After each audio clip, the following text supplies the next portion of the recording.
Play ഓഫിനുള്ള പോരാട്ടം അതിന്റെ അവസാന ഘട്ടത്തിലേക്ക് എത്തിയിരിക്കുകയാണ്. Gujarat Titans, RCB, Punjab Kings ടീമുകൾ പ്ലേ ഓഫിനുള്ള ആദ്യ 3 സ്ഥാനങ്ങൾ ഉറപ്പിച്ചപ്പോൾ അവസാന സ്ഥാനത്തിനായി ഇനി ഡൽഹി ക്യാപിറ്റൽസ്, മുംബൈ ഇന്ത്യൻസ് ടീമുകൾ മാത്രമാണ് മത്സരരംഗത്തുള്ളത്. ബാക്കി എല്ലാ ടീമുകളും പുറത്തായപ്പോൾ ഇന്ന് ഡൽഹിയും മുംബൈയും തമ്മിലാണ് നേർക്കുനേരെത്തുന്നത്. തീർച്ചയായിട്ടും വിജയിക്കുന്ന ടീമിനെ സംബന്ധിച്ച് പ്ലേ ഓഫ് ഉറപ്പിക്കാനാകുമെന്നതിനാൽ തന്നെ ഏറ്റവും ആവേശകരമായ ഒരു പോരാട്ടം തന്നെയാണ് ഇന്ന് പ്രതീക്ഷിക്കുന്നത്. ഈ മത്സരവും ടീമിന്റെ പ്ലേയിങ് ഇലവനുമായി ബന്ധപ്പെട്ടുള്ള അപ്ഡേറ്റുകളാണ് വീഡിയോയിലൂടെ നിങ്ങളുമായി പങ്കുവയ്ക്കുന്നത്. വീഡിയോയിലേക്ക് കടക്കും മുൻപ് ആദ്യമായാണ് നിങ്ങൾ ഈ ചാനൽ കാണുന്നതെങ്കിൽ ഏറ്റവും പുതിയ ക്രിക്കറ്റ് അപ്ഡേറ്റുകൾക്കായി ചാനൽ ഇപ്പോൾ തന്നെ മറക്കാതെ സബ്സ്ക്രൈബ് ചെയ്തു വെച്ചേക്കുക. നെറ്റ് റൺ റേറ്റിന്റെയും പോയിന്റിന്റെയും അടിസ്ഥാനത്തിൽ മുംബൈ ഇന്ത്യൻസിന് തന്നെയാണ് എന്തുകൊണ്ടും ഈ മത്സരത്തിന് മുന്നോടിയായുള്ള അഡ്വാൻറ്റേജ്. 12 മത്സരങ്ങളിൽ നിന്ന് 7 ജയവുമായി 14 പോയിന്റുമായി മുംബൈ 4ാം സ്ഥാനത്തുള്ളപ്പോൾ 12 മത്സരങ്ങളിൽ നിന്ന് 6 ജയമുള്ള ഡൽഹിക്ക് 13 പോയിന്റാണുള്ളത്. ഇന്ന് ജയിച്ചാൽ മുംബൈക്ക് ഡയറക്റ്റ് ആയിട്ട് പ്ലേ ഓഫ് ക്വാളിഫിക്കേഷൻ ആയിരിക്കും ലഭിക്കുക. അതേസമയം ഡൽഹിക്ക് ഒരു വിജയത്തിൽ കുറഞ്ഞ ഇന്നത്തെ മത്സരത്തിൽ ചിന്തിക്കാനായി സാധിക്കില്ല.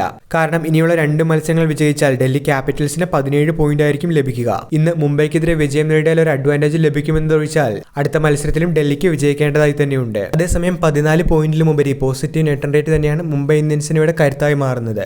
മറ്റെല്ലാ ടീമുകളെക്കാളും ഏറ്റവും മികച്ച നെറ്റ് റൺ റേറ്റിലാണ് മുംബൈ ഇന്ത്യൻസ് നിലവിലുള്ളത്. അവശേഷിക്കുന്ന 2 മത്സരങ്ങളിൽ കൂടി വിജയം നേടിയാൽ 2ാമത്തെയോ 3ാമത്തെയോ സ്ഥാനത്തേക്ക് വരെ മുംബൈ ഇന്ത്യൻസിന് എത്താനുള്ള സാധ്യതകൾ നിലവിലുണ്ട്. ഇനി ടീമുകളുടെ പ്ലേയിങ് കോമ്പിനേഷനുകളിലേക്ക് വന്നിട്ടുണ്ടെങ്കിൽ മുംബൈ ഇന്ത്യൻസിൽ നിന്ന് 2 മാറ്റമാണ് ഇന്നത്തെ മത്സരത്തിന് മുന്നോടിയായി പറയുന്നത്. മിച്ചൽ സാർണർക്ക് പകരക്കാരനായി ഇന്ന് കോർബിൻ ബോഷ് ടീമിന് വേണ്ടി കളിക്കുമെന്നുള്ള റിപ്പോർട്ടുകൾ കാണുമ്പോൾ കരൺ ശർമ്മയോ അല്ലെങ്കിൽ അശ്വിനി കുമാറോ ആയിരിക്കും ടീമിന്റെ ഇമ്പാക്ട് സബായി എത്തുക എന്നും ഏറ്റവും പുതിയ റിപ്പോർട്ടുകളിൽ പറയുന്നുണ്ട്. ഈ മാറ്റങ്ങളോടുകൂടി മുംബൈ ഇന്ത്യൻസിന്റെ ഇന്നത്തെ മത്സരത്തിനുള്ള പ്ലേയിങ് ഇലവനെ പരിഗണിക്കുകയാണെങ്കിൽ Ryan Rickelton, Rohit Sharma, Will Jacks, Suryakumar Yadav, Tilak Varma, Hardik Pandya, Naman Dhir, Corbin Bosch അല്ലെങ്കിൽ മിച്ചൽ സാർണർ, ദീപക് ചഹർ, കരൺ ശർമ്മ അല്ലെങ്കിൽ അശ്വിനി കുമാർ, ട്രെന്റ് ബോൾട്ട്, ജസ്പ്രീത് ബുംറ എന്നിവരായിരിക്കും ടീമിലുണ്ടാവുക.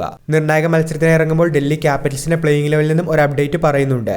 ഡുപ്ലസിക്ക് പകരക്കാരനായി സെയ്ദുള്ള അഥാൽ ടീമിലേക്ക് എത്തുമെന്നുള്ള റിപ്പോർട്ടുകൾ കാണുമ്പോൾ അവരുടെ ഇന്നത്തെ മത്സരത്തിനുള്ള പ്ലേയിങ് ഇലവനെ പരിഗണിക്കുകയാണെങ്കിൽ KL രാഹുൽ, ഫഫ് ഡുപ്ലസി അല്ലെങ്കിൽ സെയ്ദുള്ള Atal, Abhishek Porel, Axar Patel, Tristan Stubbs, Sameer Rizvi, Ashutosh Sharma, Vipraj Nigam, T Natarajan, Kuldeep Yadav, Mustafizur Rahman, Dushmantha Chameera എന്നിവരായിരിക്കും ടീമിലുണ്ടാവുക. ആവേശകരമായ ഒരു ത്രില്ലർ പോരാട്ടത്തിന് കാത്തിരിക്കാം. ജയിക്കുന്ന ടീമിന് പ്ലേ ഓഫ് അഡ്വാൻറ്റേജ് ലഭിക്കുമെന്നതിനാൽ ഏറ്റവും ആവേശകരമായ ഒരു മത്സരം തന്നെ പ്രതീക്ഷിക്കാം. വീഡിയോ അവസാനിക്കുന്നു. പുതിയ ക്രിക്കറ്റ് അപ്ഡേറ്റുകൾക്കായി ചാനൽ ഇപ്പോൾ തന്നെ മറക്കാതെ സബ്സ്ക്രൈബ് ചെയ്തു വെച്ചേക്കുക.